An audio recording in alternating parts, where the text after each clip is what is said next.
자, 이익 배당에 관한 우선주. 이거는 여러 가지가 있을 수 있어요. 정관에 정하기 나름이에요. 이익 배당금을 보통주 주주보다 조금 더 준다. 예를 들어서 보통주 주주보다 액면가의 1%에 해당하는 금액만큼 더 주는 우선주, 더 주는 주식, 종류 주식, 그런 거 발행이 가능해요. 그런 것도 발행이 가능하지만 보통은 이익 배당의 순서에 있어서 우선하는 주식이 발행이 된다 그래요. 자, 이익 배당의 순서에 있어서 우선하는 주식이라는 건 뭐냐? 이런 거예요. 자, 이익 배당을 하려면 연말에 결산기 가갖고 대차대조표를 작성을 하죠. 대차대조표 작성을 한다면 자산, 부채, 자본이 나올 거예요. 그럼 여기에서 배당 가능 이익을 구해요. 배당 가능 이익이 어떻게 구한다 그랬어요? 자산에서 부채를 우선 빼서 자본금을 구하고, 자본을 구하고, 자본에서 자본금 빼고, 법정 준비금 빼고, 그 다음에 미실현 이익 빼고, 고해에 적립해야 될 이익 준비금 빼고, 그걸 다 빼내면, 네 가지를 빼내면, 그러면 요게 이제 배당 가능 이익이죠. 요 배당 가능 이익 범위 내에서만 이익 배당을 해줄 수 있는 거예요. 자, 그런데 이익 배당 우선주라는 건 뭐냐? 이익 배당 우선주라는 거. 이익 배당에 관해서 우선권이 있는 주식을 우선주라고 부르고, 그 다음에 이익 배당에 관해서 여루적인 지위에 있는 거를 후배주라고 불러요. 얘는 먼저 받는 거고 얘네들은 남 다 받아간 다음에 나중에 받는 거죠. 후배주. 그 다음에 이익 배당이든 자녀재산 분배든 어떤 거에서는 우선권이 있고 어떤 거에서는 여루적인 지위에 있고 이런 거를 혼합주라고 불러요. 근데 후배주랑 혼합주는 발행되는 경우가 거의 없대요.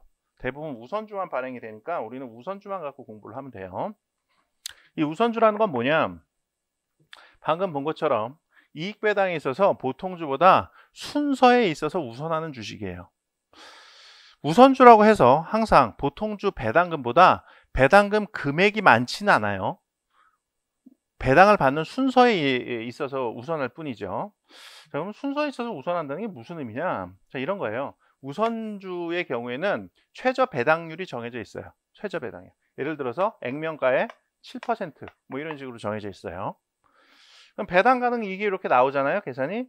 그러면은 보통주 배당금을 정하기 전에 우선 요 우선주 주주들한테 최저 배당금만큼 주는 거예요. 액면가의 7%. 액면가의 7%는 어떻게 할까? 액면가 보통 5,000원이라고 그랬어요. 5,000원의 7%는 얼마예요? 350원이죠. 한 주당 350원씩을 우선주 주주한테 다 주는 거야. 그래도 배당 가능 이익에 남는 게 있으면은 그때 이제 보통주 배당금을 정하는 거예요. 그래서 보통주 배당금은 이거보다 많을 수 있어요. 보통주 배당금은 얘네들은 7%하고 보통주 배당금은 액면가 20% 한다. 이거 가능해요. 그건 이제 정기주주총회에서 주주총회 결의로 정하는 거예요. 근데 이것도 일종의 이익 배당이기 때문에 배당 가능 이익이 없으면 최저 배당금만큼도 배당을 못 받아요. 배당 가능이 있을 때만 하는 거야. 자, 우선주 요거는 누적적 우선주와 비누적적 우선주로 나눌 수가 있고요. 그 다음에 참가적 우선주와 비참가적 우선주로 나눌 수도 있어요. 이건 뭐냐? 누적적 우선주, 비누적적 우선주 뭐냐면, 자, 방금 얘기한 것처럼 우선주의 경우에도 배당 가능 이익이 없으면 배당을 못 받는다 그랬죠? 예를 들어서 최저 배당률이 액면가의 7%야. 그런데 고해 배당 가능 이익이 너무 없어갖고 액면가의 3%까지밖에 못 받았어요. 그럼 4% 못 받았죠? 최저 배당률? 그거를 다음 기회, 다음 결산기에 미뤄서 받을 수 있는 게 누적적 우선주예요. 그리고 받을 수 없는 게 이제 비누적적 우선주고요. 얼마 전에 요즘에는 그런 거 광고 안 하는데 그 핸드폰 광고할 때 뭐 데이터 2월 뭐 이렇게 가면서 하는 거 있죠? 데이터 뭐 올해 데이터 다 안 쓰면 다음 기로 2월 시켜서 쓸 수 있다. 뭐 그런 식으로 광고하고 그랬잖아요. 이 누적적 우선주가 그거랑 비슷한 거지. 최저 배당률 중에서 고해 배당 가능 이익이 부족해서 받지 못한 거를 다음 기로 2월 시켜갖고 받을 수 있도록 하는 거. 그걸 말하는 거죠. 비슷하죠. 그럼 참가적 우선주와 비참가적 우선주 이건 뭐냐? 방금 얘기한 것처럼 보통주 배당금이 우선주 배당금보다 더 많을 수도 있어요. 그 경우에 우선주가 보통주 배당금과의 차액만큼을 참가할 수 있는 거를 참가적 우선주라고 그러고 그러지 못한 거를 비참가적 우선주라고 불러요. 예를 들어서 보통주 우선주 최저 배당률은 액면가의 7%인데 고해 배당 가능 이익이 많아갖고 보통주 주주들한테는 액면가의 20%에 상당하는 이익 배당을 해주겠다. 그럼 여기서 이제 14% 부분을 더 받을 수 있는 게 참가적 우선주고, 그렇지 못한 게 비참가적 우선주, 이렇게 되는 거예요.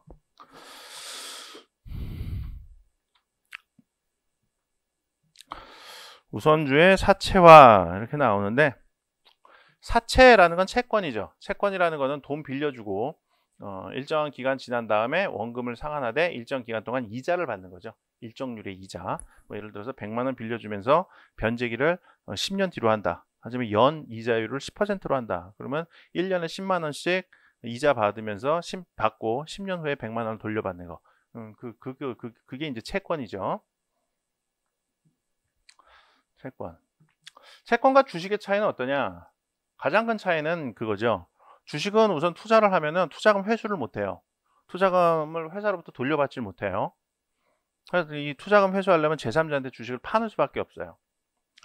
근데 채권자는 투자금을 만기에 가서 변제에 가고 회수할 수가 있죠. 원금 상환을 받을 수가 있죠. 그게 이제 가장 큰 차이죠. 그리고 또 큰 차이는 주주는 회사에 투자를 한 주주는 투자에 대한 수익을 얻을 때 이익 배당을 받죠. 근데 이익 배당이라는 거는 이익이 많이 발생하면 많이 받는 거고 적게 발생하면 못 받는 거죠. 이익이 적게 받는 거고 이익이 발생 안 하면 못 받는 거고 이렇게 되죠. 근데 채권자는 이자를 받죠. 근데 이자는 회사가 이익이 나든 안 나든 간에 정해진 이율대로 받게 되는 거예요. 근데 주식이 이 우선주 요거를 발행을 하면 그러면은 사채하고 비슷해지는 경향이 발생을 해요. 주식이 비누적적이면서 참가적이면 그러면 사채랑 거의 비슷하죠. 거의 이 주주긴 하지만 거의 최저 배당률만큼만 배당을 받게 되는, 비누적적이니까 비참가적이면서 누적적인 경우, 누적적이면서 비참가적인 경우, 누적적이니까 7%만큼 못 받으면 다음 해라도 받을 수 있죠. 그래서 7%는 보장이 되는 거예요.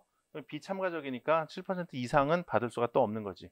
그러니까 평균적으로 연 7% 정도를 받게 되겠죠. 그러면 사채랑 비슷해져요. 그게 우선주의 사채화 현상이에요.